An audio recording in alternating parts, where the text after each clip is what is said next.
Hey guys, welcome back to our YouTube channel Login 8. Today in this video I am going to show you how to create group chat on TikTok. By creating group chat on TikTok, it gives you ability to send instant messages to others within the chat. To create group chat on TikTok, first open your TikTok application on your mobile phone. Make sure that you are logged into your TikTok account. Now here you'll be taken to the home page.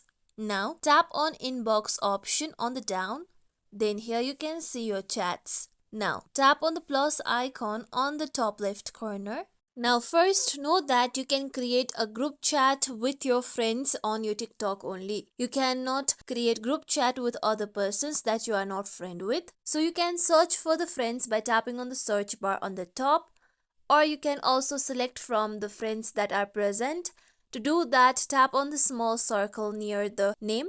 Then you must select more than one person so that you can create your group chat. With that, tap on the option of chat.